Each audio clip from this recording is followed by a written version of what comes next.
buenas tardes, estimados televidentes y radioyentes. Un intenso debate tiene la sociedad norteamericana hoy en su relación con Cuba. El presidente Barack Obama, con sus pronunciamientos el pasado 17 de diciembre, abrió un camino político inédito en las últimas 5 décadas en ese país, y ese debate está hoy en el Congreso de la Nación, en los medios de comunicación y también en la opinión pública norteamericana. De lo que está ocurriendo en ese debate, de lo que se percibe por las informaciones públicas y de los medios de comunicación, pues estaremos hablando hoy en esta mesa redonda que está haciéndose en la víspera de que se concrete la segunda sesión de reuniones bilaterales entre Cuba y Estados Unidos, que estará centrada mañana, como se ha dicho, en el tema del restablecimiento de relaciones diplomáticas y la reapertura de embajadas entre los dos países. En nuestro análisis de hoy estaré acompañado acá en nuestro panel por el doctor Jorge Hernández Martínez, director del Centro de Estudios Hemisféricos y sobre Estados Unidos de la Universidad de La Habana, el colega Reinaldo Taladrí Herrero, periodista de nuestra mesa redonda y del sistema informativo de la televisión cubana, y también el colega Oliver Zamora, conductor de nuestra mesa y también periodista del sistema informativo. Con ellos estaremos compartiendo los análisis durante los próximos 50 minutos. Los invito a que nos acompañen en esta mesa redonda.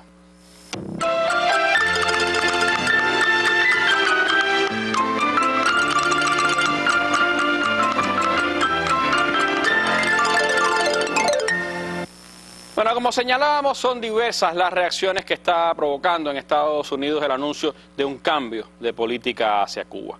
Como ha dicho el presidente Barack Obama, el Congreso de la Nación es uno de los objetivos de esa política, pues allí se debe decidir ese pedido del mandatario norteamericano de que cese la política de bloqueo hacia Cuba y se comience una nueva era en las relaciones, una era en la que, ha dicho Estados Unidos, su objetivo principal sigue siendo el mismo, el llamado cambio de régimen en Cuba, lo que con medios o con métodos más suaves, la diplomacia blanda, como se ha llamado en determinados sectores académicos. Pero eso, por supuesto, también ha generado noticias importantes como la que se ha conocido en el día de hoy. El gobernador de Nueva York, Andrew Cuomo, ha anunciado que el próximo 20 de abril hará una visita a nuestro país, siendo el primer gobernador de un estado norteamericano que después de los anuncios del 17 de diciembre, pues visita Cuba en una conferencia conjunta con el jefe de la sección de intereses de Cuba en Washington.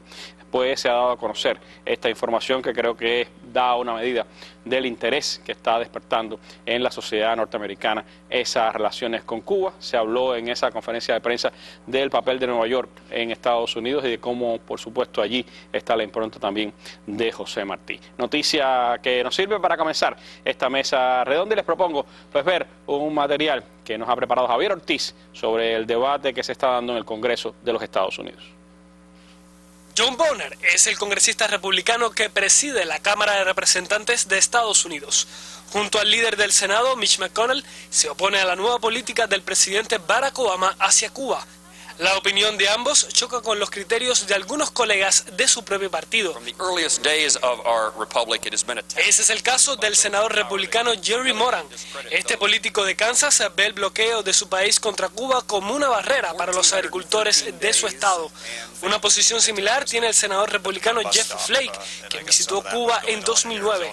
Además de apoyar un proyecto para permitir el libre comercio con la isla, presentó una legislación para autorizar los viajes sin restricciones al país caribeño, junto a otros 3 senadores de su mismo partido. Otro que se pronunció a favor de la nueva política hacia Cuba es el senador y posible aspirante presidencial Rand Paul. No ha presentado ningún proyecto de ley y no tiene ningún motivo en especial, pero el bloqueo le parece una muy mala idea. Incluso reconoce que el presidente Obama tiene facultades constitucionales para cambiar la aplicación de esa política. La mayoría republicana en el Congreso de los Estados Unidos tiene en sus manos la llave para la normalización de las relaciones con Cuba. La pregunta entonces es ¿cuándo habrán suficientes votos para dar ese paso? Javier Ortiz, especial para la Mesa Redonda. Bueno, y esa es una de las preguntas que pondremos hoy sobre la mesa acá con nuestros analistas. Pero me gustaría comenzar hablando, Oliver, precisamente de esto que señalaba Javier. Las iniciativas legislativas que ya se han presentado y que son varias en apenas 2 meses que han transcurrido desde el anuncio del presidente Barack Obama el 17 de diciembre y que auguran, por supuesto, un debate interesante en las próximas semanas en el Congreso de Estados Unidos. Sí, buenas tardes. Bueno, yo pienso que hay que partir de 2 elementos fundamentales. Primero, todos estos movimientos, vamos a decirle así, o personas que dentro del Congreso de Estados Unidos, tanto en la Cámara de Representantes como en el Senado, tienen posiciones a favor de mejorar las relaciones con Cuba, no es algo nuevo, es decir, existe desde hace varios años ya. Lo que sucede es que, recordemos que antes del gobierno de Barack Obama, estuvo en el poder 8 años George W. Bush, con posiciones bastante, vamos a decir, contrarias a Cuba, agresivas a Cuba, y había anunciado que toda medida o todo proyecto de ley para mejorar las relaciones con Cuba iba a ser vetado. Por lo tanto, eso desarticuló de alguna manera todos estos movimientos y todas estas iniciativas que podían presentarse. Y en segundo lugar, estamos hablando en eso que nosotros con mucho cuidado calificamos como el posible proceso de normalización de relaciones entre Cuba y Estados Unidos. Es un proceso que una de sus complejidades es que es multidireccional, es decir, hay que restablecer embajadas, hay que revisar listas, hay que revisar leyes y también hay que incidir sobre el Congreso, que al final, bueno, es el que tiene la potestad de legalmente terminar con el bloqueo. Hay muchas iniciativas que han partido incluso de los propios legisladores y otras de grupos empresariales que se han agrupado, por ejemplo, en enero ya de este año. Recordemos que los anuncios fueron el 17 de diciembre del año pasado, ya en enero se crea una gran coalición de empresas, alrededor de 30 empresas relacionadas con el tema de la agricultura y de la industria alimentaria, para empezar a presionar dentro del Congreso para normalizar esas relaciones. Esto es muy importante porque aquí se ha explicado muchas veces, Taladrí por ejemplo lo ha explicado muchas veces, de cómo funciona la política norteamericana, es decir, es a través de lobby, y es muy importante que hayan lobbies dentro del Congreso norteamericano para que puedan entonces, en un proceso que sería, por supuesto, vamos a decir que escalonado, que llevaría su tiempo, comenzar a cambiar y a ganar votos a favor de esta normalización. Uno se pregunta, bueno, ¿por qué los agricultores, sobre todo las empresas relacionadas con el tema alimentario? Y es sencillamente porque es uno de los sectores que más ganaría con la normalización de relaciones con Cuba. No todos los sectores en Estados Unidos empresariales van a ganar con una buena relación con Cuba. No sé, me imagino, el complejo militar industrial no va a ganar mucho. Sin embargo, estos sí, estos sectores sí. Recordemos que están los estados sureños, que son, bueno, los que han vendido alimento a Cuba, los granjeros allí, estas empresas necesitan mercado y, bueno, están perdiendo espacio. Esto es otro elemento muy importante. Ellos mismos, por ejemplo, lo han estudiado, han dado la cifra. Desde el 2008 cesaron las importaciones de arroz a Cuba. Eso es un golpe, porque además ellos dicen, estamos perdiendo un terreno. Por ejemplo, dicen que Brasil ha cuadriplicado sus exportaciones de alimento a Cuba. Brasil, nos ubicamos en un mapa, vemos dónde está Brasil, o sea, y es un mercado que está copando, que está dejando libre por esas restricciones que pone el gobierno de Estados Unidos, un país que está a 90 millas. Y hay una serie también, bueno, de datos. Por ejemplo, las ventas autorizadas por el gobierno cayeron en los últimos años de 600 millones a 300 millones. Están perdiendo dinero. Y una de esas iniciativas que se presentó por una comisión bipartidista, que se llama, bueno, Libertad para exportar a Cuba, Acta de Libertad para exportar a Cuba, una de las senadoras lo dice de forma muy clara. 50 años de embargo, bloqueo, como lo decimos nosotros, pero bueno, recordemos que ellos dicen de embargo, 50 años de embargo no ha asegurado nuestros intereses en Cuba y han puesto en desventaja a los negocios norteamericanos por restringir el comercio con un mercado de 11 millones de personas a solo 90 millas de nuestras costas. Ahí hay un elemento importante que yo creo que hay que destacar. Yo no dudo que hayan personas dentro de Estados Unidos, en el sistema político, en el ámbito político, que tengan ciertas posiciones, vamos a decir, bien intencionadas hacia Cuba. Pero estamos hablando sobre todo, y así lo han presentado ellos en sus declaraciones, de una proyección bien pragmática con intereses económicos claros, comerciales, eso es lo que prima, y de no perder terreno.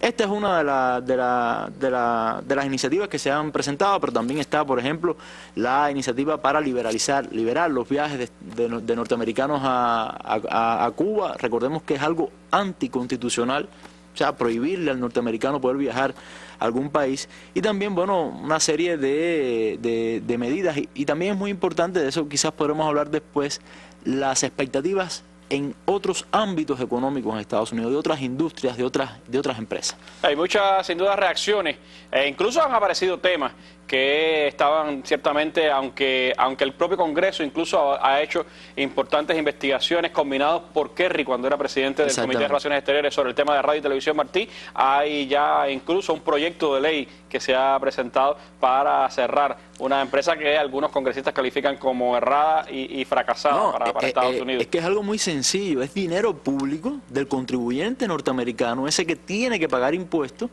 para financiar una estación de radio y de televisión que cuesta más de 700 millones, ha costado más de 700 millones y que año tras año cuesta 27 millones y que no se oye y que no cumple sus objetivos y que es, según califican muchos, un rezago de la Guerra Fría. O sea, de esas posiciones hacia Cuba que están anacrónicas en este nuevo ámbito que se abre. Por cierto, Oliver, que hacía referencia a las declaraciones de la senadora, que es la presidenta de esa comisión bipartidista que ha presentado recientemente al Congreso norteamericano esta ley para promover las exportaciones norteamericanas a Cuba. Ella acaba de estar recientemente en nuestro país y eso me induce a preguntarle a Taladrí, ¿qué impacto pueden tener estas continuas visitas que está teniendo delegaciones del Congreso norteamericano a Cuba? ¿Cuánto puede influir o no en el debate que se está dando? ¿Cuánto puede ser, pudiéramos decir, una especie de búsqueda de argumentos de esos sectores interesados en el restablecimiento de relaciones y que, como decía el presidente Obama, necesitan de un debate serio, había dicho el presidente Obama, un debate serio y honesto con el Congreso sobre el tema del bloqueo? Yo pienso que mientras más gente venga a Cuba es mejor en todos los terrenos, no solo en el Congreso de Estados Unidos. La imagen de Cuba es tan mala que aunque tú tengas una mala experiencia en Cuba, es mejor que la imagen que traían muchos de ellos. Y esto ya ha pasado otras veces, históricamente hablando. Por tanto, yo pienso que mientras más vengan a Cuba, mejor. Mientras más conozcan la muy compleja realidad cubana, mejor. Para que se den cuenta que no es blanco y negro, que es un rompecabezas, que tiene muchas piezas, etcétera. Mientras más hablen con todos los cubanos que quieran, mejor. Para que se den cuenta que aquí hay mucha gente patriota, hay gente decente, hay gente honesta, hay gente que tiene preocupaciones de todo tipo, hay gente que tiene experiencia histórica, etcétera. Yo pienso que eso es mejor en todos los sentidos para todos. Yo lo que sí creo que en el Congreso ahí ese reportaje a mí me gusta porque tiene un grupo de cosas que no se ven a simple vista. Tú tienes un hombre como Rand Paul, ese es un senador, hijo de Ron Paul. Los llamados libertarios. Ahí está. Las motivaciones por las que la gente llega a la hora de votar pueden ser distintas, aunque a la hora de votar sea aye o nay, nada más, que es como se dice ahí, aye o nay, yes o no. Bien, ese hombre representa una corriente dentro de los republicanos que no es despreciable. Su padre llegó a quitarle a Bush padre hasta un 20% de los votos prácticamente, que es el libertarismo, los libertarios, que dicen, ¿cómo vamos a prohibir viajar? ¿Cómo vamos a prohibir comerciar? Yo creo en el libre comercio. Yo creo en la libertad. Entonces, ¿de qué voy a estar hablando si estoy prohibiendo? Y creen en eso. Pero hay una cosa importante. Tanto él como te encuentras un Jerry Moran, que desde que era el representante, Estado Agrícola, abogaba porque pudieran exportar a Cuba. ¿Qué le pasa a mucha de esa gente? Que honestamente cuando ellos buscan en privado, ¿y qué problema tiene Cuba para nosotros? ¿En qué nos amenaza? ¿En qué nos perjudica? No hay quien le pueda explicar. Por mucho que venga un lobby como el de Remedio y toda esa gente, y Mauricio Clavel Carona, a explicar, es muy difícil explicar en qué le puede perjudicar al estado de Kansas, a esos estados, Cuba, en qué los afecta, en qué los perjudica, etcétera. Y terminan en la situación interna de Cuba, que es cubana. En última instancia es cubana, como la americana es americana. ¿El voto del colegio electoral es democrático o no? No. Un hombre con menos votos puede ser presidente. Eso es un problema de los Estados Unidos que lo tienen que resolver los norteamericanos, porque es un problema que tiene un origen histórico, por algo se creó, y hay mucha gente ahí que piensa que eso no es democrático. Eso es un problema que tienen los Estados Unidos. A nadie en el mundo se le ocurre en un parlamento hacer una comisión para estudiar eso y poner sanciones hasta que no se elimine el colegio electoral y el voto sea proporcional en todos los estados el primer martes de noviembre. Eso es un problema de los estadounidenses que tienen que resolverlo ellos. Ya esa es otra historia. Pero mucha de esta gente llegan por distintos caminos. El comercio, los intereses económicos, los libertarios o los estrategas. Hay algunos que son más estrategas políticos. Senadores me refiero. Por ejemplo, yo he hablado con gente durante muchos años. A mí no se me olvida, fue en el Hotel Nacional, en el patio, que hubo no voy a mencionar el nombre, un importante americano me dijo, mira, Reinaldo, yo creo en el capitalismo. Por eso es que soy decidido enemigo del embargo. Esa es otra corriente.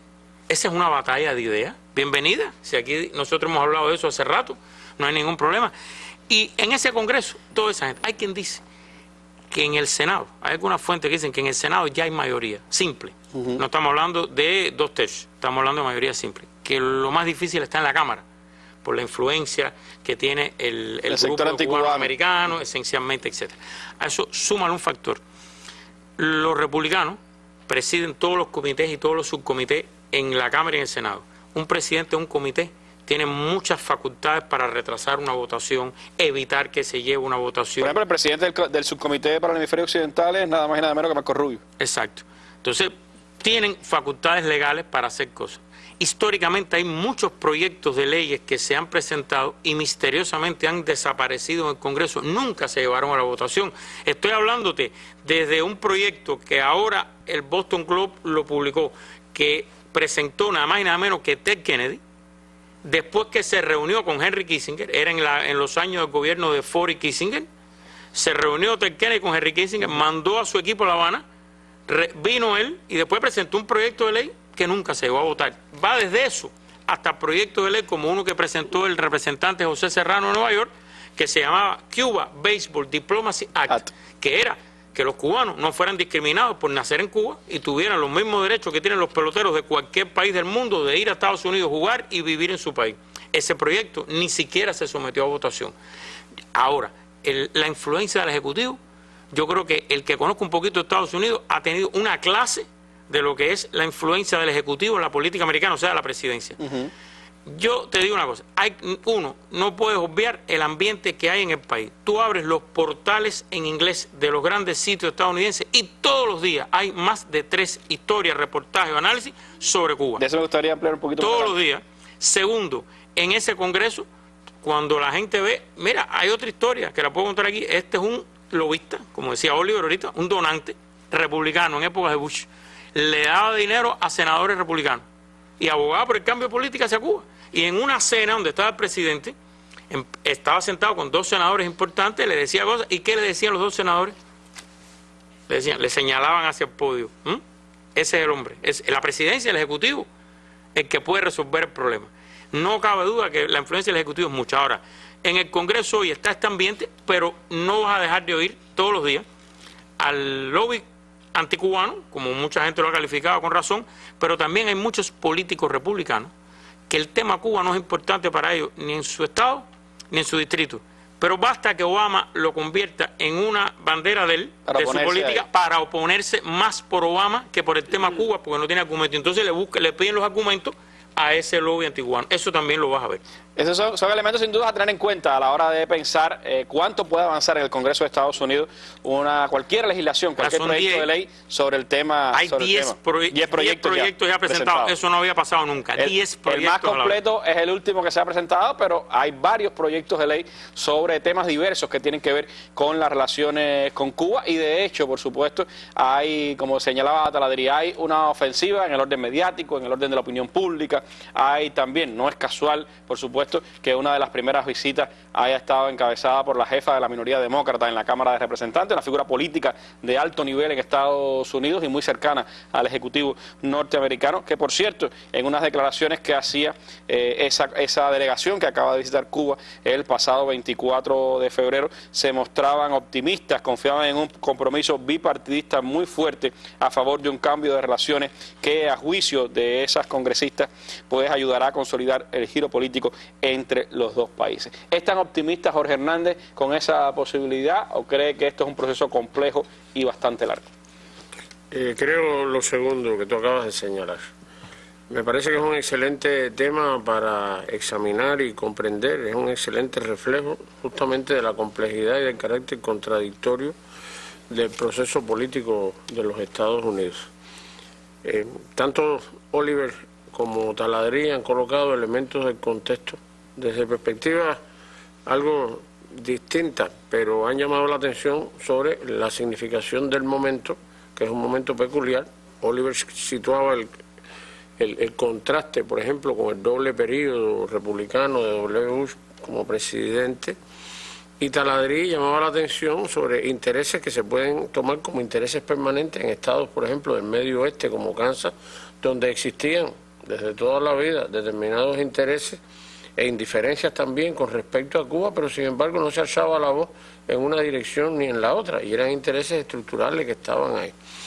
Y él llamaba también la atención hacia la necesidad de entender características del sistema político y de su sistema de gobierno y electoral de los Estados Unidos. Yo creo que esos son elementos muy importantes que quizás pueden resultar un poco complicados, pero para simplificarlo diríamos de que en qué momento se halla Estados Unidos con la presidencia de Obama.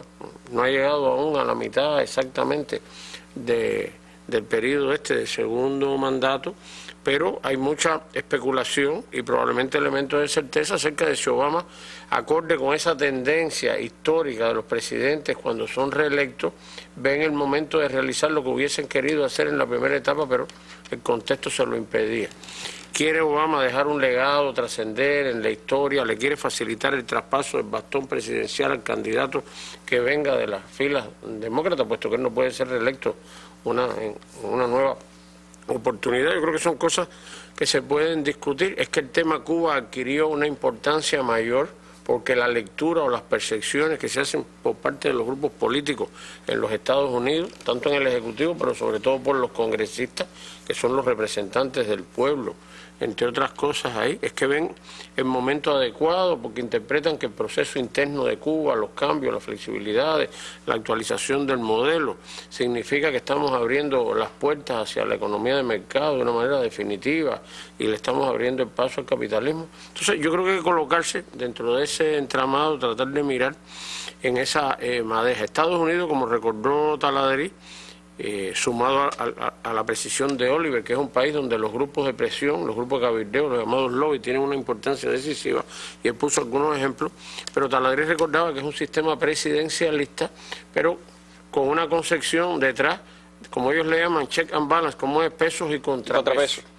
Y precisamente toda esta puja entre los derechos del presidente, que tiene capacidad de vetar, pero está lo que aprueba el Congreso, el aparato legislativo, el Parlamento en otros países con sus dos cámaras. Y desde ese punto de vista hay un rejuego político donde circula una imagen de democracia que ha permitido presentar a los Estados Unidos, como sabe la teleaudiencia, como el paladín o el paradigma de la democracia, y resulta que la propia composición del colegio electoral es casi que una negación, porque el voto popular realmente pesa en un sentido muy relativo. Entonces, yo creo que es muy importante ahí tener en cuenta con los ejemplos que se han mencionado que existe un debate político, pero que en los Estados Unidos transcurre, se pudiera decir, dentro de un marco ideológico bastante estrecho. No se puede interpretar, es la idea desde nuestro punto de vista fundamental, como un debate, como una disputa partidista. La esencia de lo que creen los republicanos. Aquí no es demócrata contra republicano. Exacto, demócrata, republicano. Más bien hay que leerla desde el punto de vista ideológico. Y recordamos, siempre insistimos en esto, que esas dos corrientes de pensamiento político principales, hay otras, pero esas son las descollantes en los procesos eleccionarios, en la vida política consuetudinaria, en las estructuras de gobierno, el liberalismo y el conservadurismo son corrientes que tienen un mismo sello clasista. No son corrientes realmente alternativas o totalmente contrapuestas. Las contraposiciones y diferencias son bastante relativas y hay demócratas liberales, como hay republicanos liberales y hay conservadores también que están dentro de los dos partidos. ¿Qué es lo que define esa mirada? El interés del Estado de donde es el representante o el senador, bueno, parcialmente, Taladrí pone un ejemplo, hay estados que tienen en el suroeste mucho beneficio potencial por una desde el relación punto con de Cuba. vista, claro, agroindustrial, otro desde el punto de vista comercial, pero eso tampoco es lo determinante, insistimos. La mirada desde el punto de vista ideológico, que tiene que ver con cuestiones de fondo. La tradición libertaria es un ejemplo, la tradición de lo que se conoció como nueva derecha, que no era tan nueva, pero sí bastante derecha. La extrema derecha tenía una agenda más bien, desde la década de 1980, fue muy visible en temas internos. El problema de prohibir el aborto, la imposición del rezo, de la oración protestante obligatoria en las escuelas. Y el tema de Cuba como tema de política exterior no estaba en el centro de su agenda. Para los llamados neoconservadores sí, porque lo que les interesaba era la plataforma internacional. Entonces, en esa conjunción de criterio hay que tener en cuenta grupos que tienen intereses económicos, empresariales, pensando en el bolsillo y eso. Hay otros que miran mucho a lo que simboliza la política norteamericana, y Cuba era como una piedra en el zapato, en lo que no habían podido resolver la potencia imperial del mundo, la nación imprescindible y todo esto. Y están también los grupos, los sectores que tienen un asiento fundamental en los intereses estratégicos, en la geopolítica, y Cuba seguía siendo también ahí como lo que no podía ser resuelto, es esas grandes miradas de la política mundial. Creo que el ejemplo, sumado a lo que señalaban los compañeros, entre las posiciones, el contrapunto entre el actual presidente del Comité de Relaciones Exteriores del Senado, que es este hombre Bob Corker, ¿no? Republicano por Tennessee, el contraste entre sus posturas y las del presidente anterior, Robert Menéndez, senador, pero demócrata y por New Jersey, yo creo que ilustra esto muy bien, que el problema no es que unos sean buenos y los otros malos, no es la pertenencia partidista, sino el enfoque ideológico y las percepciones que están representando intereses que están más en el fondo. No, se esperaba que un republicano fuera quien se opusiera realmente a cualquier cambio en la política. No ha sucedido así en la Comisión de Relaciones Exteriores, contrario a lo que Bob Menéndez representó para la propia administración, que era una piedra en el zapato para cualquier acercamiento con Cuba. Por eso tu pregunta, ¿en qué término esto expresaba la complejidad y el carácter contradictorio? Bueno, es un ejemplo realmente muy funcional y muy didáctico para entender todas esas hasta veleidades, se puede decir. Bueno, pues ese es uno de los escenarios, pudiéramos decir, el más importante donde se está dando el debate, porque el Congreso es quien puede decidir el levantamiento total del bloqueo contra Cuba, pero hay otros escenarios y de eso les propongo seguir hablando aquí en nuestra mesa redonda. Este viernes, Mesa Redonda desde Provincias. ¿Cuánto ha cambiado la agricultura avileña con las modificaciones del sistema empresarial cubano? ¿Produce más o menos, mejor o peor? ¿Por qué? Directivos de empresas agrícolas y azucareras de Ciego de Ávila confrontan sus resultados con la opinión popular en la Mesa Redonda. Ciego de Ávila no solo es una buena tierra, que se transmitirá desde esa provincia este viernes a las 7 pasado meridiano por Cuba Visión Internacional y Radio Habana, Cuba.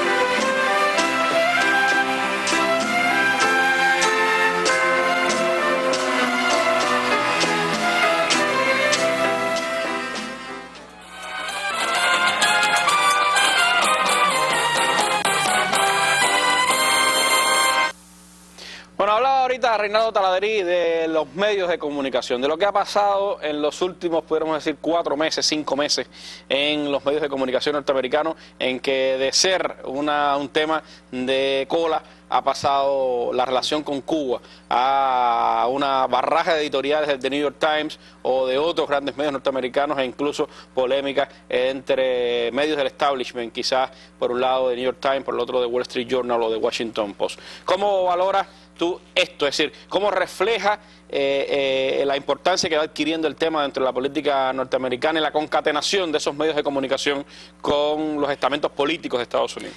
Bueno, lo primero es antes del 17. Y entonces había gente que decía, ahí va a pasar algo. 5 editoriales, 6, ¿cuántos fueron? 7 antes del 17. 7, no. Ahí tiene que estar pasando algo. Eso no es por gusto. Hay gente de los medios que dice que no, que eso no es así, que ellos hacen sus editoriales independientes, que lo único que hacen es investigar.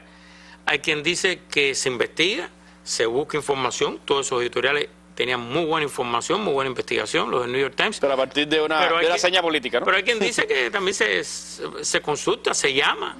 Yo llamo a Jorge, que está en el Consejo Nacional de Seguridad, y llamo después a Oliver, que está en el Departamento de Estado, hablo, converso, te invito a un café, nos vemos, normal, no es nada tenebroso, y hablamos, y a lo mejor Oliver me dice, bueno, no sé qué, me da una palabra en clave, vamos a un término beisbolero o algo así, me da una seña, y yo cojo la seña, y nada, eso funciona así en todo el mundo. Negarlo yo creo que es ponerse una hojita de parra en el siglo XXI, eso lo sabe todo el mundo, eso funciona así.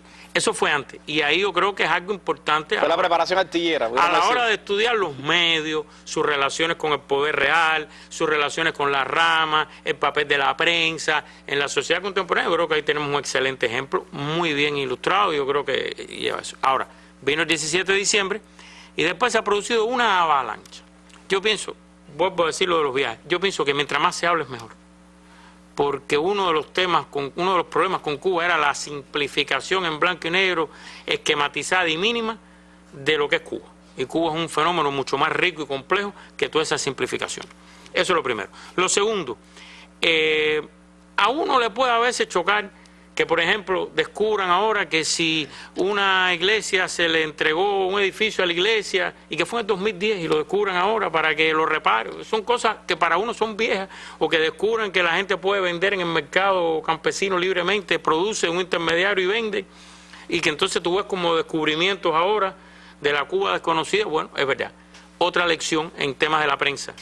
Qué raro que nadie nunca haya profundizado, siendo tan compleja y rica esta realidad desde el punto de vista periodístico. Qué raro que esas cosas nunca se tocaran, que siempre se tocara una especie de esquema o de crisis en crisis, el tema Cuba nada más. Bueno, otra lección.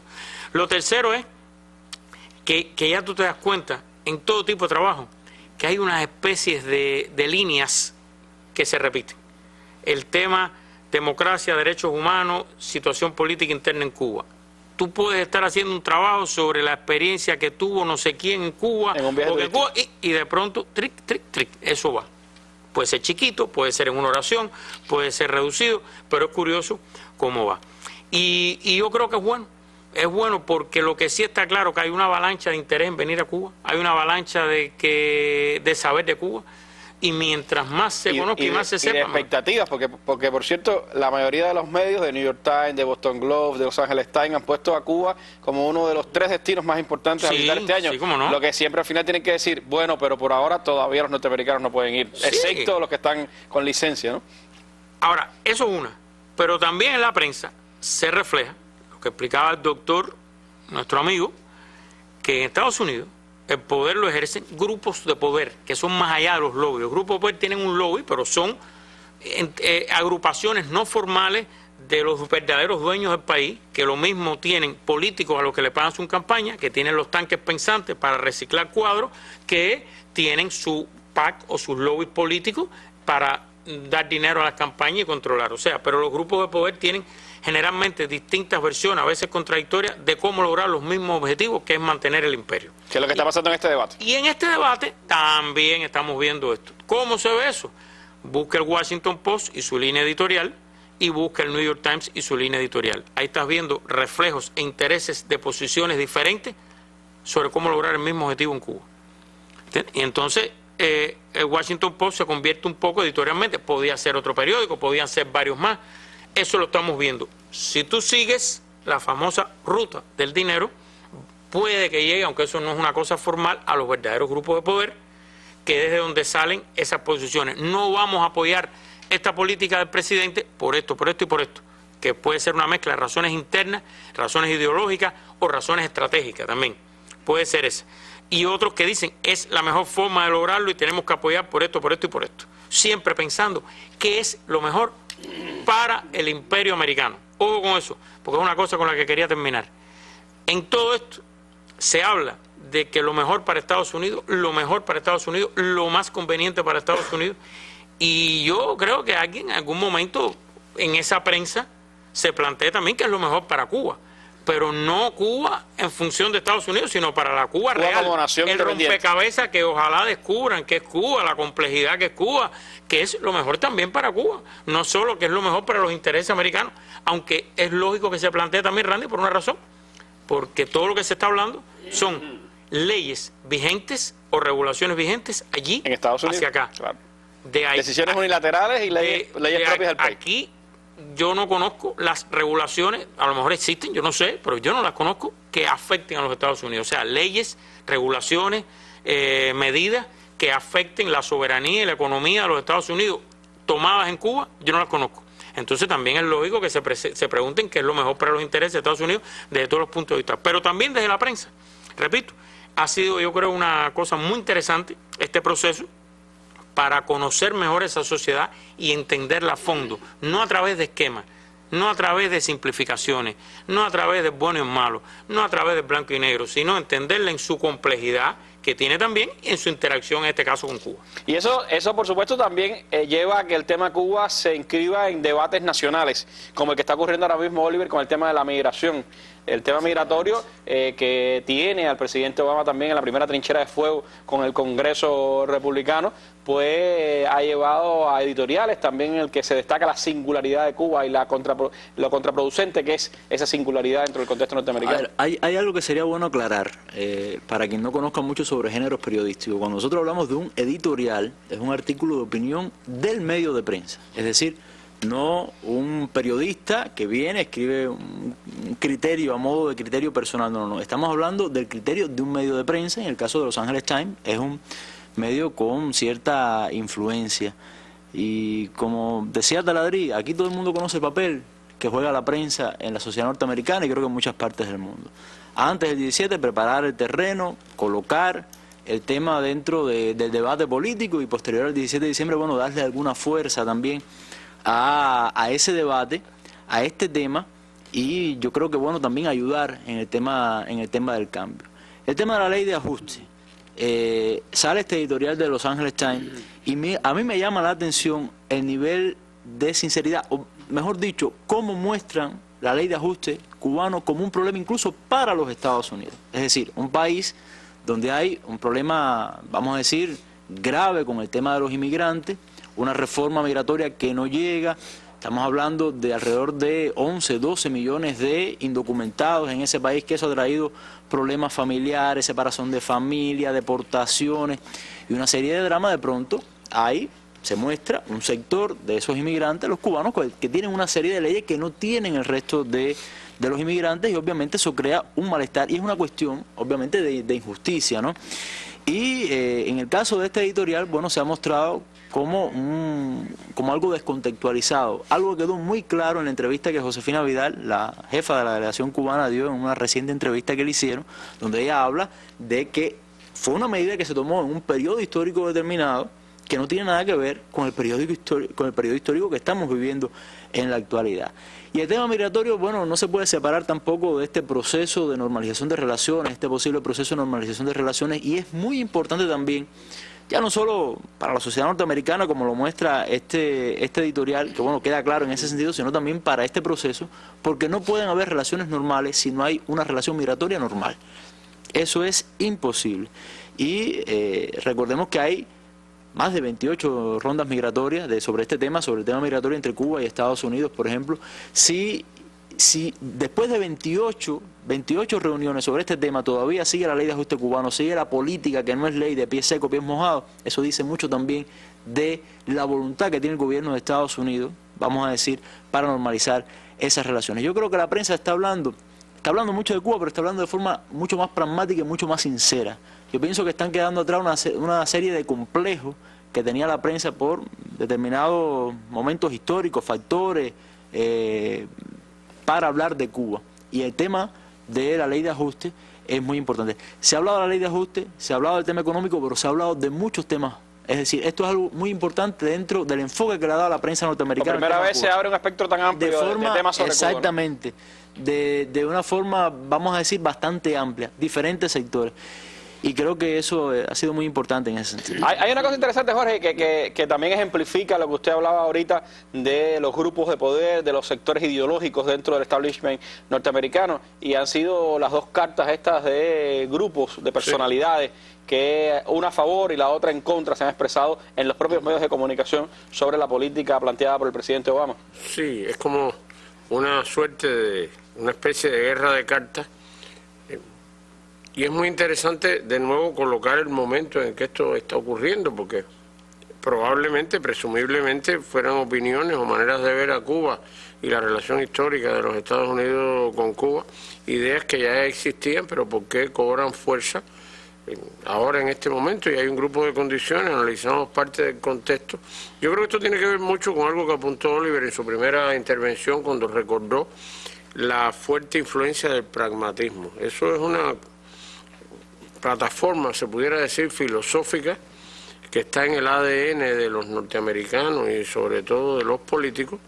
Y si a esto le unimos lo que Taladrí señaló, es decir, el papel ese del poder mediático, la presentación habitual de la prensa como un llamado cuarto poder, además del ejecutivo, el legislativo y el judicial, una práctica de la cual ha vivido la sociedad estadounidense, no se le puede entender realmente sin esto. Yo creo que hay que entender entonces que lo que está ocurriendo, más que presentar credenciales, etcétera, es un punto de vista que tenemos totalmente legítimas por cada uno de estos bandos, si se les puede denominar así. Yo creo que son la expresión pragmática, explotando, apelando al factor oportunidad que ven determinadas figuras políticas para, aprovechando la coyuntura, colocar las posiciones de cada uno de ellos, atraer la atención del presidente con objetivo de destaque personal, de poder establecer como una especie de referente, yo dije tal cosa, etcétera. Y ahí, ligando esto con la intervención anterior, a mí me parece que es fundamental el rol que tiene todo eso en la creación del consenso. Los Estados Unidos han tratado de construir la presentación de sus políticas siempre a través de un consenso que muchas veces no es un consenso nacional, pero en épocas determinadas, la época del macartismo, en los años 1950, las acciones de política exterior hacia determinados países estaban asentadas, legitimadas por el contexto que se vivía dentro y fuera de la nación y lo que explicaba la política hacia un Estado determinado. Después del 11 de septiembre pasó un poco lo mismo. Algunos autores llamaron de que era un escenario donde renacía un nuevo macartismo y demás. Y desde ese punto de vista, el tratamiento que la vida ha dicho que no era casual, no era coyuntural, por los editoriales y artículos del New York Times, ya de alguna manera estaba prefigurando o anticipando algo de lo que está sucediendo. Ahora, hay que llamar la atención sobre un hecho aquí que salió, creo que fue Taladrí el que lo colocó, que es que la manera en que se argumenta todo esto tiene que ver con temas, pudiéramos decir, que son emblemáticos en el sistema de valores de la sociedad norteamericana, la democracia y los derechos humanos. En eso cree casi todo el mundo. El problema de discutir, por ejemplo, en el caso de Cuba, el senador demócrata por Massachusetts, no Edward Markey, lo que le preocupa es el problema de radio y TV Martí, porque si eso limita el libre acceso a la información de los cubanos. Sí, los Estados Unidos han estado ejerciendo un derecho en función de los otros. Cory Gardner, un senador republicano por Colorado, él expresa tácitamente su preocupación por esos dos temas. Se va a respetar la actividad de la llamada oposición interna, la relación con los activistas en caso de abrirse una embajada, etcétera. Mitch McConnell, en cambio, el líder no republicano de la mayoría, en el caso del Senado, lo que ha dicho es que él va a obstaculizar los viajes a Cuba y la posibilidad de levantar todo esto. Lo que se está discutiendo entonces son maneras de cómo asumir derechos fundamentales como sagrados, percibidos por los norteamericanos, y desde este punto de vista lo que está en el fondo sería si se puede interpretar lo que está sucediendo, se pueden leer toda esa guerra de cartas y el plantar posiciones como una lógica coyuntural o hay que verlo como una lógica estructural e histórica del sistema.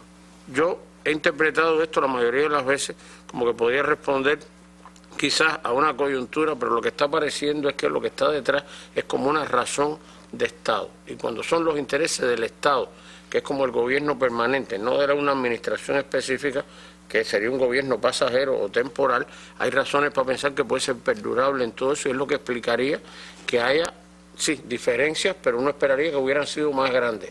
Y en realidad la distancia a veces no lo es tanto, o la intensidad que tienen las posiciones en disputa. Y cartas que además demuestran precisamente esa difuminación de los bandos políticos, y lo que hay son bandos ideológicos realmente, porque sí, en la carta a favor está suscrita por alguien como George Shultz, que fue secretario de Estado de la época de Reagan, y la carta en contra por alguien como Otto Reich, que todos conocemos su filiación republicana. Pero puede encontrarse también a una ex jefa de la Oficina de Intereses como Vicky Huddleston, pues a favor de las relaciones con Cuba, y a su sucesor, Jane Kayson, pues diciendo que está en contra, por supuesto, de esas relaciones. Ahí está, por supuesto, esa dicotomía que se está dando en las relaciones, en la proyección de esas relaciones de Estados Unidos con Cuba, pero como decía el profesor Jorge, lo más significativo es que estamos hablando de razones de Estado, de política de Estado, y se está decidiendo en Washington. Ahí se está dando la batalla, y eso tiene un impacto más allá en todo el país. De eso le propongo hablar en los minutos que nos restan de nuestra mesa redonda.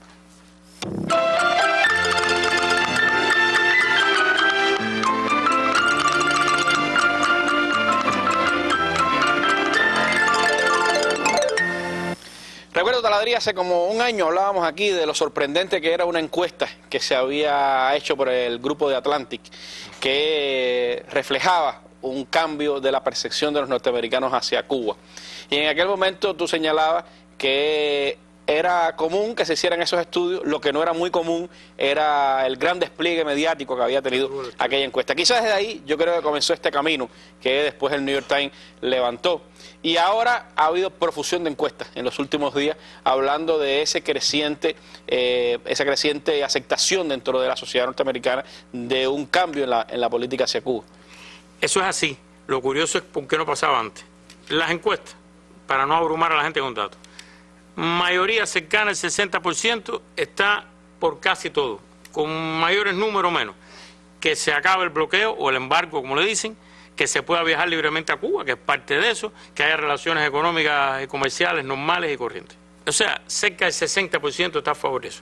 En el gobierno del pueblo, por el pueblo y para el pueblo, es muy difícil publicar esto, avalado por las grandes encuestadoras, las mismas que después en las elecciones dicen todo, y que no se convierte en voluntad de ese gobierno del pueblo, por el pueblo y para el pueblo. Aunque Marco Rubio diga que si el 95% está de acuerdo, de todas formas va a impedir que eso ocurra. No, eso es válido que mantenga esa posición. Además, lo novedoso está que lo que dicen ellos hace años que se viene repitiendo.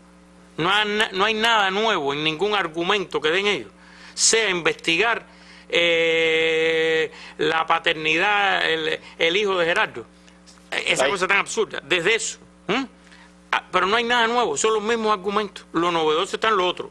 Yo me temo que si tú hubieras hecho esas encuestas en otros años, no hubieran dado el mismo resultado, porque ya la prensa empezó a actuar. Al actuar la prensa, al hablar los políticos, ¿no?, y al pronunciarse el Ejecutivo, cambia automáticamente los números. Eso yo no tengo la menor duda. Los números están cercanos al 60% de los norteamericanos en todos los sentidos. Los políticos miran primero hacia sus distritos y hacia sus estados, si es senador hacia el estado y si es representante a su distrito. En mi distrito, ¿qué pasa con relación a Cuba?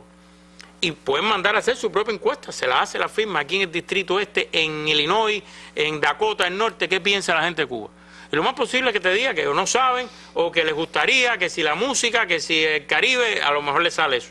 Y si el hombre ve que no hay nada ahí, dice, bueno, perfecto, en mi distrito no me crea un problema. Y si el Ejecutivo va por aquí, ya la prensa empezó a opinar, las encuestas nacionales están dando esto, bueno, se empieza a crear ese consenso. Dicen que la presidencia americana, o imperial, como tú quieras llamarle, es una especie de consenso, que tiene que estar siempre buscando ese consenso, una tesis vieja. Y quien lo rompe le pasa en la cuenta, llámese Kennedy, llámese Nixon, etcétera. Eso son cosas para otro tema. Pero se está dando ese consenso. Los opositores, te repito, los defensores van a votar a favor del cambio político. Ojo, todo el mundo le va a poner un pero, una coma, y va a hablar de lograr la democracia, mejorar los derechos humanos, etcétera, etcétera, en Cuba. Eso es casi obligatorio, es una coletilla obligatoria que le va a poner todo el que vota a favor del cambio de política. Es difícil que no lo vea. Lo difícil es encontrar un político que diga, ese es un problema de los cubanos, no es de nosotros, sea cual sea. Pero bueno, el imperio funciona con esa mentalidad del excepcionalismo americano, una nación destinada, nadie ha dicho por quién, a ser excepcional. Eso yo se lo he oído decir a gente tan disímil, en términos casi idénticos, como la doctora Condoleezza Rice y el ex profesor de Derecho Constitucional de Harvard, Barack Hussein Obama. Yo me he quedado asombrado cuando he leído y han dicho prácticamente lo mismo, dos gentes que se suponen que estén tan distantes, pero del excepcionalismo americano. Pero es parte de la... ¿Quién designó a esa nación a que sea excepcional? ¿Quién le dijo que tenía que llevar como un destino manifiesto cosas al mundo? Pero lo creen y está... Intelectuales de la izquierda, exponentes del pensamiento crítico norteamericano, creen en ese hombres de buena fe, creen en eso.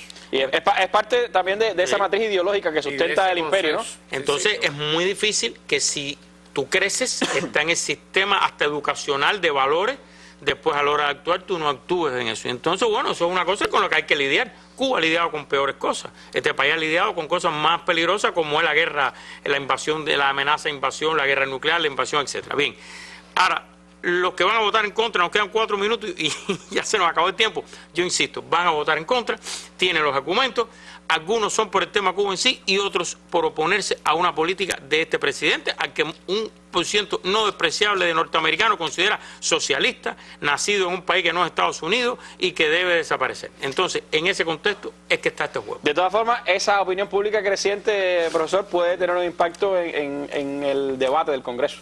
Sí, naturalmente. Estados Unidos es un país que en gran medida, y sus políticos sobre todo, se mueven a través de percepciones. Por eso hay que seguirla de cerca en qué medida la opinión pública se puede considerar como un indicador que se acerca al consenso o se aparta de él. Por tanto, sí, en efecto, como tú lo señalas, un elemento muy importante para poder ver hacia dónde se va a enrumbar el tratamiento del tema. Hay además otras noticias, Oliver, estos minutos finales quisiera que nos adelantaras también otros temas que han salido en las últimas horas y que son parte del debate que el tema Cuba está generando en Estados Unidos. Sí, es un debate que sobre todo se está centrando, yo creo que los mayores intereses están en la parte comercial. Y si excepcional es todo lo que ha sucedido, esta serie de iniciativas de legisladores, de empresas, es muy interesante también lo que está pasando en el mundo empresarial. Nosotros habíamos ya en alguna mesa redonda respecto a este tema anunciado cómo grandes empresas norteamericanas como la General Motors, por ejemplo, estaban pensando ya en invertir en Cuba, como una empresa como la Hilton, por ejemplo, en el turismo también estaba pensando esto. Sin embargo, hay varias empresas más, por ejemplo, las aerolíneas norteamericanas, el tema de los charters, los viajes, o sea, entre Cuba y Estados Unidos son a través de charters. Estas empresas están haciendo muy buen dinero. Pero quieren vuelos directos. Una vez más, ese pragmatismo, esos intereses comerciales, quieren vuelos directos. Quieren vuelos directos para regularizar además las llamadas aerolíneas de bandera, que son las oficiales, ¿no? De alguna manera están perdiendo también un gran negocio.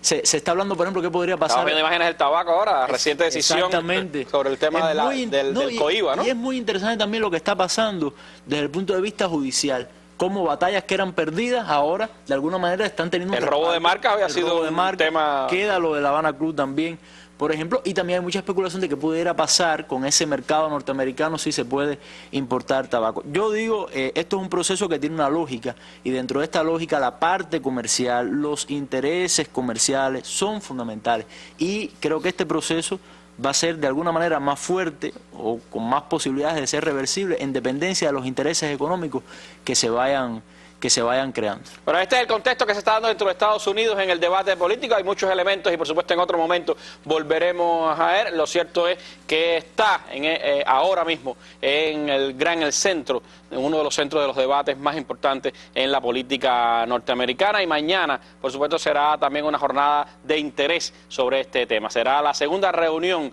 bilateral entre Cuba y Estados Unidos sobre el tema del restablecimiento de relaciones diplomáticas. Hay declaraciones hace poco más de una hora de la jefa de la delegación cubana a estas conversaciones, la compañera Josefina Vidal, quien ha reiterado que Cuba va con la voluntad de acercar posiciones en función del restablecimiento de relaciones. Venimos con espíritu constructivo tratando de acercar posiciones entre las partes, afirmó Josefina Vidal a la prensa cubana que está acompañando estas conversaciones. Dijo Josefina que a las expectativas de que la representación estadounidense liderada por la secretaria de Estado asistente para los asuntos del hemisferio occidental, Roberta Jacobson, pues responda a preocupaciones expresadas el pasado mes.